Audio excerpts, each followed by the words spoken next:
I wouldn't know where to begin to outline my self-portrait, but I suppose it's essential, since you ask me so insistently. I'll start with a detail. Details, as you teach me, are essential in portraits. Do you know the Arnolfini spouses? That incredible detail of the mirror reflecting the scene behind it, revealing the fiction, the carpet, the stained glass window, the clogs, the fruit, the little dog, all reproduced with astounding precision. Flemish painters pay obsessive attention to the smallest details. In their paintings, objects acquire an astonishing symbolic value. Don't you find it fantastic?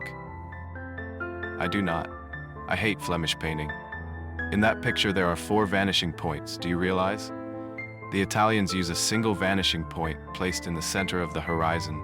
Everything is perfectly structured and ordered, with precise relationships between the figures and with a single light source that defines the shadows. That's how it must be done. But let's go back to my self-portrait. Browsing through the family album that I provided to you last week at your express request, and which you will kindly return to me, you will have noticed that I often recoil from my relatives' kisses, turn my face away, even shield myself with my hands to avoid physical contact. This is what might be considered a revealing detail. I've always hated being touched. The closeness of others annoys me, it limits me. I hate talking, even more so about nonsense. People don't talk, they chat. I hate expressing myself in an informal and approximate way. I love purebred horses, long evening rides, high mountain excursions, wild nature in which I can immerse myself completely without thinking in the strict sense of the term.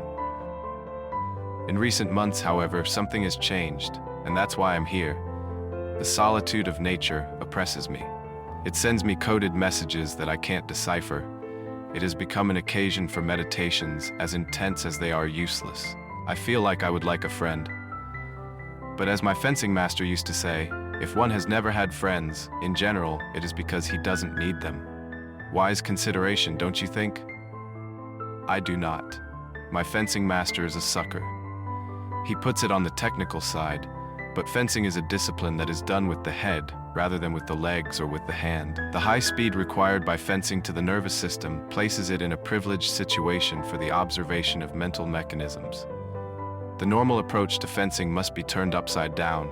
Before the technique, the mental processes that determine it must be understood.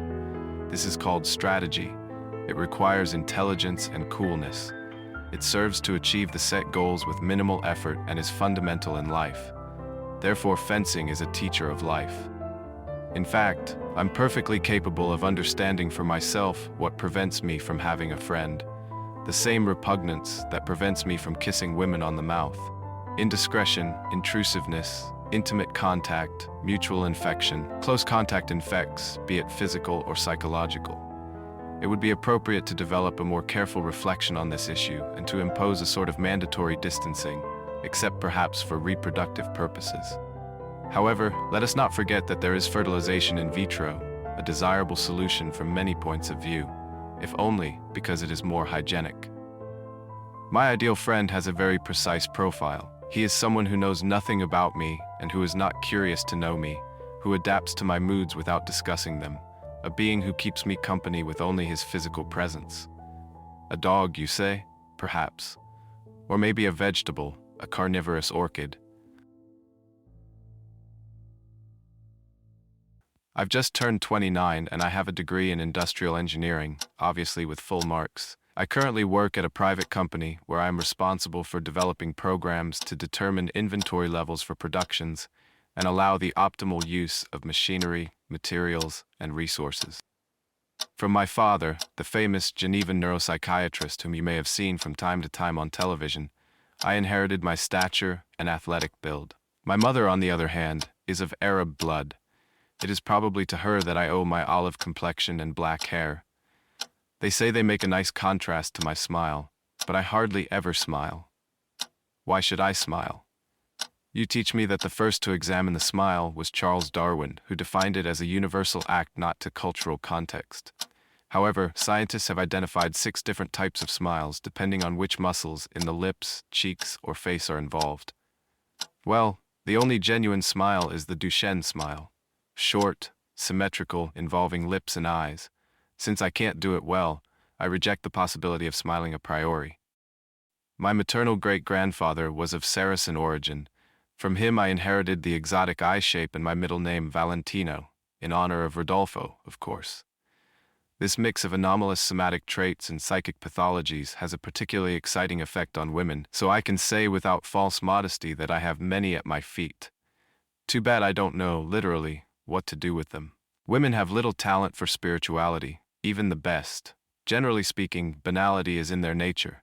Their average ideal is to marry footballers. Yes, there have also been women like Hypatia, but statistically the exceptions don't count. There must be a reason why the highest activities of the human spirit, philosophy, music, mathematics, are almost exclusively male. Anyway, that's not why I don't fall in love.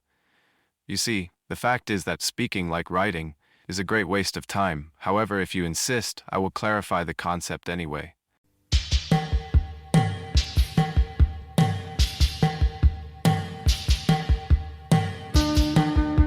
So-called love is a flaw. I mean a flaw in the self-defense system. A healthy individual puts himself above all else out of a simple survival instinct.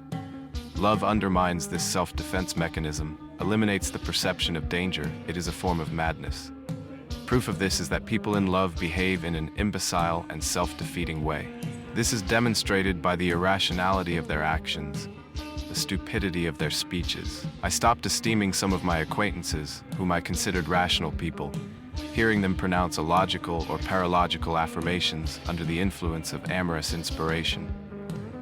I feel ashamed for them, especially since in those moments, they think they are particularly original. However, loneliness, as I said, has been weighing on me lately.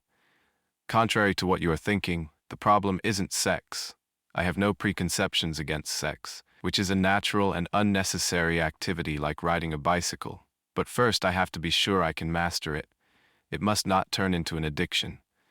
Don't be surprised, we engineers too know Epicurus.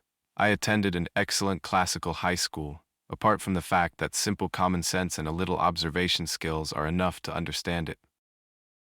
Some of my acquaintances, for example, indulge their instincts by practicing sex tourism in Thailand, an area full of pretty budding whores.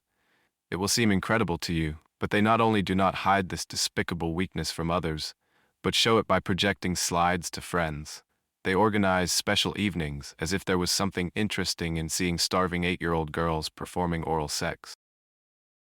Such behaviors are useful for understanding the extent to which a human being can be degraded by sex. For this reason, I imposed myself a few months of absolute abstinence by frequenting deserted Gothic churches. I spent entire afternoons contemplating the windows crossed by the sun, immersed in the divine kaleidoscope of their lights. I read somewhere that the stained glass window, like the entire Gothic cathedral, is an archetype revealed by light, and that thanks to the stained glass windows, the instinctive and holographic mind associates images, thoughts, and the pure soul, generates resonances with what Jung calls the collective unconscious. While that sounds like phenomenal bullshit to me, it got me thinking as I stood in there for hours staring like an idiot at the stained glass. As an engineer, however, I can tell you that without the regularity of the project, there are no resonant and multiplying forms. The Gothic cathedral is a harmonic structure based on precise repeated geometric rules, above all the golden section. Hence its appeal, which, while seemingly spiritual, is essentially mathematical. I stayed there until sunset. It's a mystical hour, you know. Sacred places exalt it. Mind you, I'm not religious, even though I studied from the Jesuits, or maybe because of it. The commandment, love your neighbor as yourself, has always seemed to me little more than a brilliant joke. Let's say that it helped me to temper my character. Now I think I'm strong enough, and the time has come to prove it. I have been frequenting Jacob Kellerman's villa for some time. The eldest son, Michael, is enrolled like me at Caprera. We discovered we have things in common: horse riding, tennis, rowing, bridge. A month ago, I met Antonia, his girlfriend. The name corresponds to the typology, nomen omen. She is a cold and unfeminine woman, with pale skin as a red, a strange look, gray eyes that leave something stuck on you every time they look at you, an androgynous body of which she highlights the only strong point, the legs. Michael's choice struck me, above all because that woman is not one of us. It is clear from everything, from the tasteless clothing, from the ordinary hands, from the hair dyed with cheap henna, from the vulgar laugh, from the interjections she uses. The girls in our group have straight hair, tapered fingers, they move in another way. I suspect she's even of southern origin. In any case, she is not a thoroughbred horse. She is not in love with Michael. Maybe he is, I don't know. In me, she arouses a mixture of disgust and curiosity. An unusual cocktail, an interesting starting point. She is an assistant professor in the classics faculty, a job with no future. The poor girl has no career prospects. She is not determined enough to break through in her field, nor bitchy enough to fuck a professor. In addition, she wastes time with ridiculous and humiliating activities.